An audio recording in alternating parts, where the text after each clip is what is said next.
Sir, how are you? And thank you so much for the time this morning. I'm doing great. Thanks for having me on the show. Love it. Love it. Kurt, you look great. How you feeling?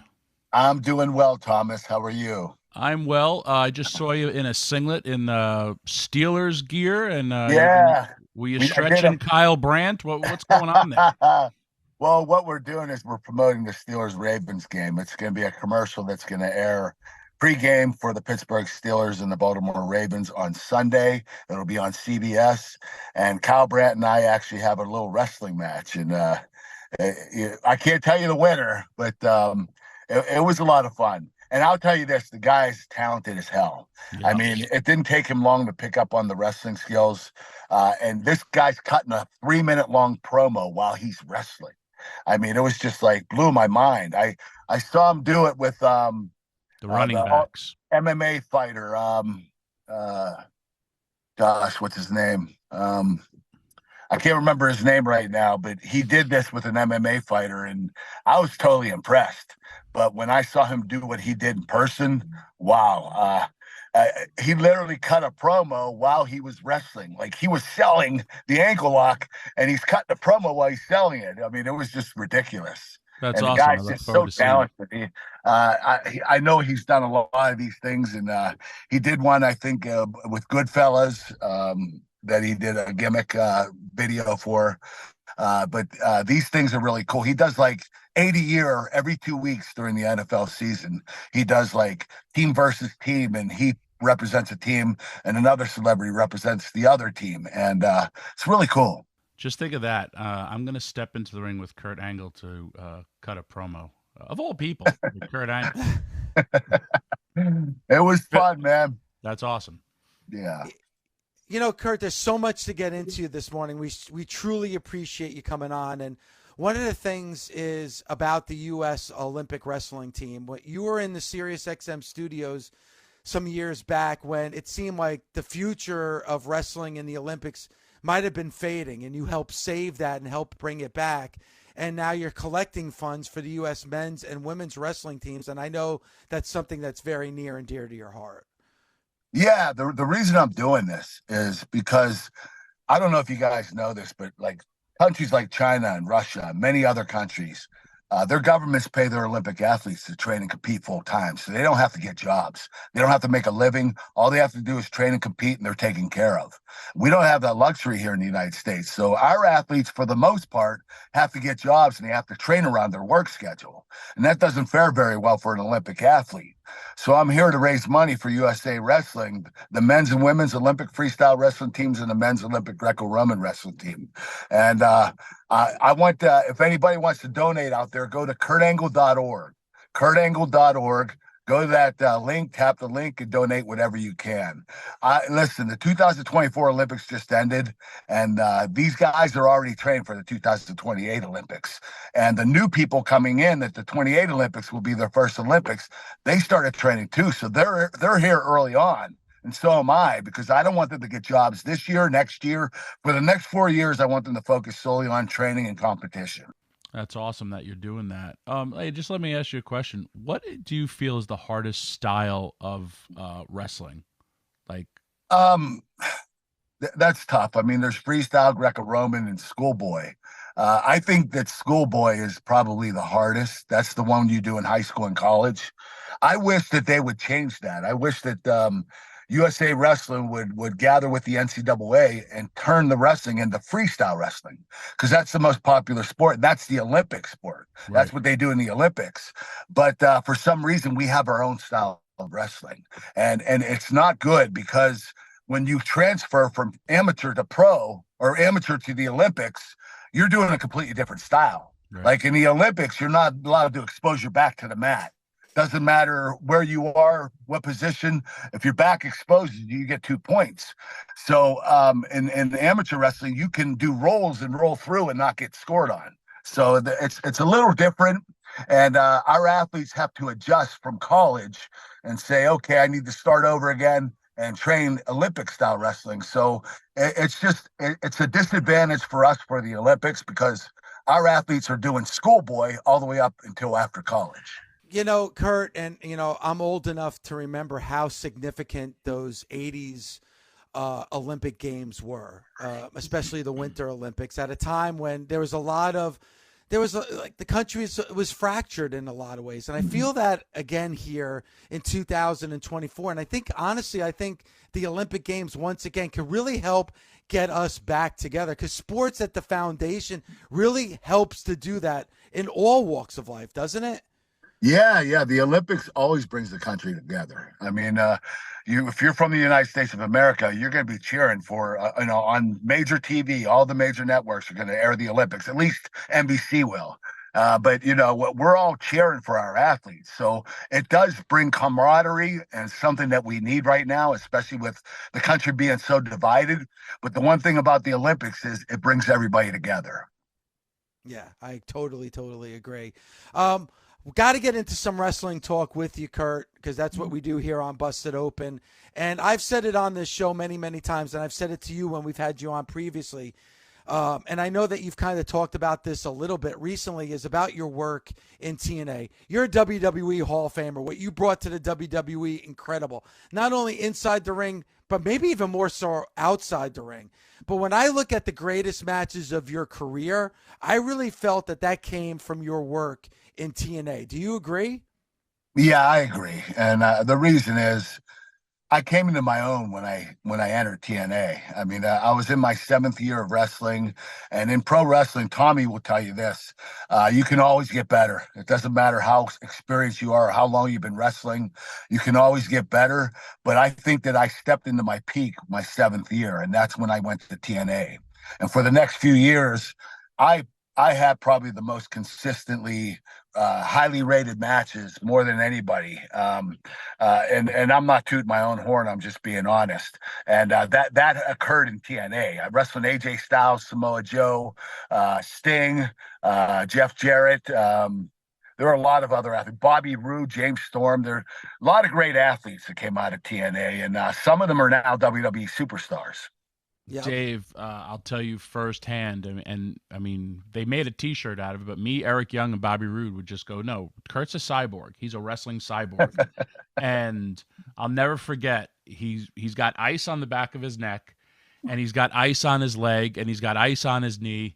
And I'm like, hey, Kurt, you're up next. He's like, all right. I go, you all right? And he's like, I think I tore my groin. And I'm like, what? He's like, yeah, I think I tore my groin. And he moves the ice, and it's black. Right? And it's like, all right, Kurt, you're up. And he goes, all right.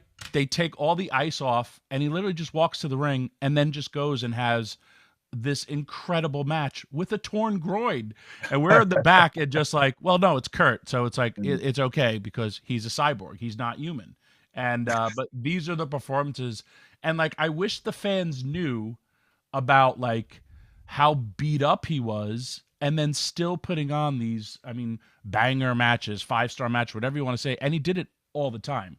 He never, ever phoned it in. I got to see it all the time, but like, I am blowing smoke up your ass because you are just this next level performer from the Olympics to our sport. I mean, again, Hall of Famer, everything. You earned everything you did, but like, you did not understand, Dave, this wrestling machine that he truly was. And you know what, Tommy, that wrestling machine, the reason why I was so banged up is because I never took care of my body.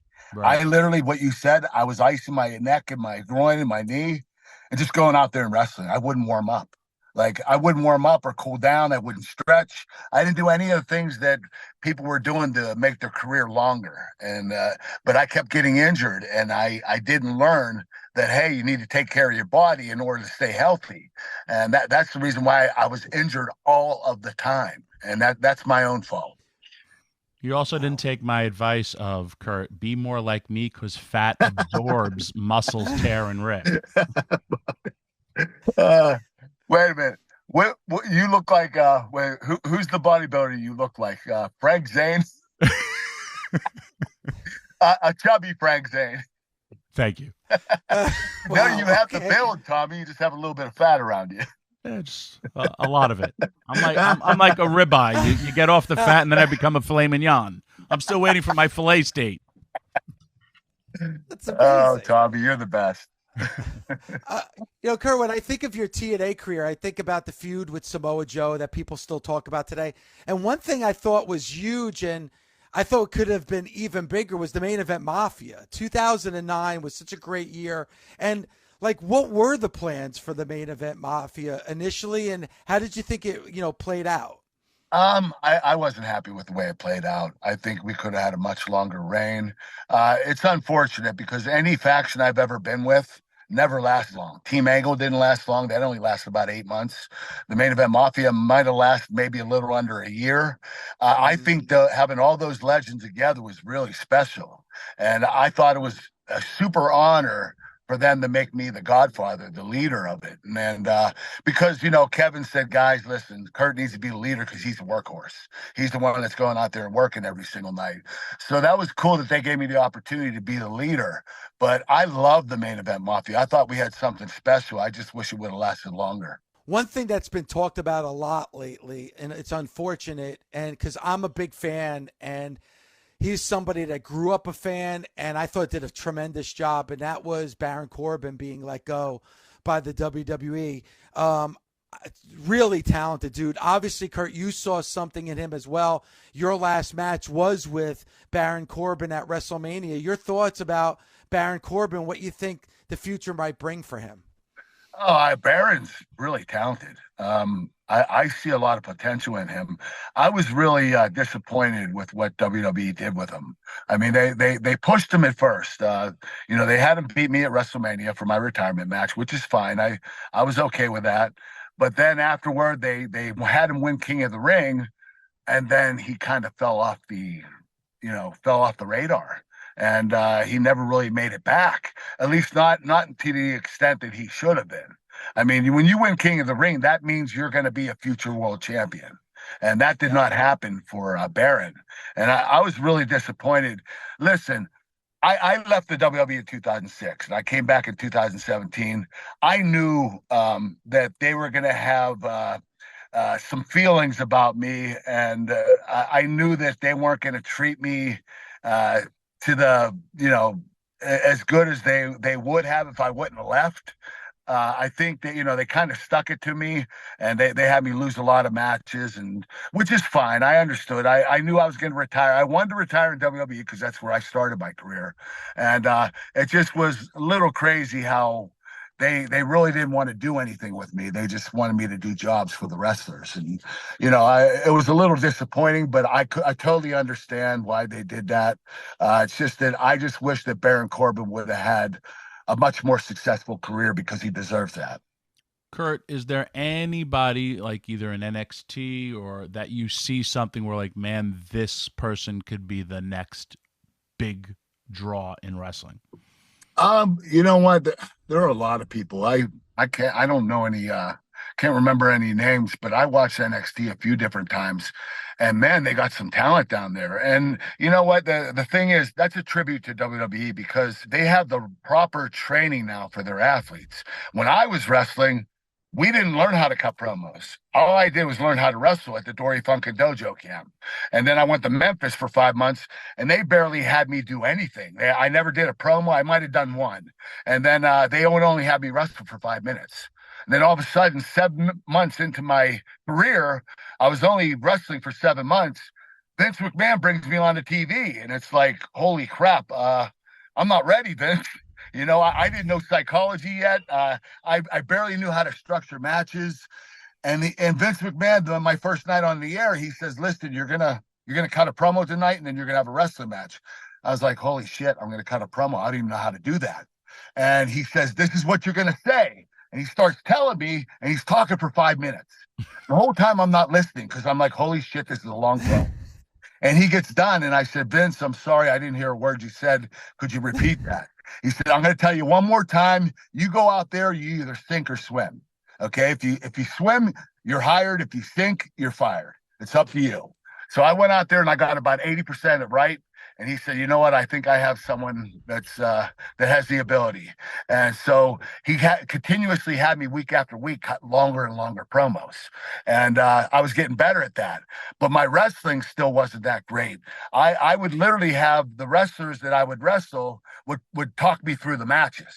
because I didn't know how to structure matches. I learned that by working with Undertaker and The Rock and Stone Cold and Chris Benoit and Chris Jericho, but I didn't really I wasn't able to structure these matches or remember it when I got in the ring. So my opponent would call the whole thing out to me. Even when I won the world title against The Rock, he called the whole match in the ring so I wouldn't forget anything. But after a year of following, my first year my rookie year in the business, after a year of following, I started to become a good leader. Because when you're a good follower, eventually you become a good leader. And after another year in the business, I was considered the best in the business. At 2 years in the business, it was crazy how quickly I picked up on it. I was just really surprised at how fast I was able to pick up on it.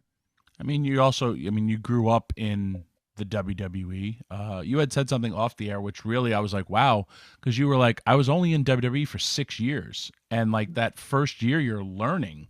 Like you had basically a 5-year run, which is unheard of at the level that you were at, which is, again, kudos to your athleticism. But like overall, when you say that, it's such a profound statement, because then we're all talking about the TNA stuff where you're like, that's where I hit my stride. But it's just like, I can't believe it. And I've seen you since day one, since you weren't even in the business. Do you have like any thoughts of like, I don't want to say like what if, but like your progression? Like, why is it your dance partners that you had, or was just like your natural ability? You know what? I think it was the fact that I came in with a humble heart and a humble mind and attitude, having humility and treating these athletes like I wasn't any better than them. Mm-hmm. I mean, I knew I was an Olympic gold medalist. I knew I was a better wrestler, but I never showed that. I always had respect for everybody else. And when you have that, they want to help you. And you work as a team together. And that's why I had a lot of guys helping me out at the beginning of my business, because I was very humble. I was humble, kind, respectful. And what that, that got me where I was able to get in the ring and have some great matches when I wasn't even ready to perform. And I just had a great attitude, and everybody respected that. I agree. Kurt, before we let you go, and thank you so much for the time this morning. We truly appreciate it. There's a project being started now, a project in a movie about you called Angle. Like, just talk about, man, seriously, like a movie being made about you. I was as shocked as you are right now. When my documentary came out, Hollywood came calling. I had a few different producers getting a hold of me and saying, hey, we want to make a movie out of your life. And, I had one director, I'm not going to mention his name, but he was like, listen, I want to do a TV show. I want this to be the next Yellowstone. And I'm like, okay, what do you want in it? He's like, I want everything. I said, well, there are things my family members did that they don't want to bring back up. They don't want this to surface again. And, and you show it on TV because they don't want to relive that anymore. There's a lot of crazy stuff that happened in my family that I really didn't want to be aired on TV. And I said, are you going to add that stuff? He said, everything. I want everything, or I don't want nothing at all. I said, how about we just make a movie? And he said, nope, it's either a TV show or I'm not doing anything. I was like, well, I'm sorry, man. I respect the heck out of you, but I can't do a TV show then. I'll try to find someone else that will do a movie. So I found these directors named Ian and Esham Nelms. And they're really talented directors. They were actually wrestlers in high school and college. And they came to me and said, hey, let's do this film. They did movies like Fat Man starring Mel Gibson, Red Right Hand starring Orlando Bloom, many other great films. And their upcoming directors doing really well. And they said, listen, we're going to make this movie the next Rocky. And what they wanted to do, they don't want to do my whole life. They want to do up until the Olympics. And then they want to do a second movie that covers past the Olympics up to the WWE, because there's just way too much content. So I was like, you know what? That's a great idea. If the first movie does well, we could do the second movie. And so we have an option, thank God. And so I'm just really excited about doing this. I can't wait for the world to see it. I'm going to be working behind the scenes for the first time. I'll pretend like I'm helping out, but I'm just going to follow the lead of the directors. And we are going to start picking the cast in the next few months, and we have a lot of people in mind, and we have also some interest. So it's pretty exciting to be doing something like this. It really is. I also think congratulations. They got to put you over for your comedic timing, because you had impeccable comedic timing. I mean, you did. You really did. You picked up this entertainment part of this sport like no other, man. But thanks, Tommy. You stole so many great scenes with great comedic timing, which you wouldn't think for a man of your caliber. But you're awesome, dude. You know I love you. Thank you, Tommy. I love you too, man. Well. Thank you, Thomas. I appreciate it. Kurt, thank you so much. Seriously, so much for the time, and congratulations on everything. And we'll be looking out for that project. Thanks again for coming on this morning. Hey, thanks for having me on, guys. I appreciate it.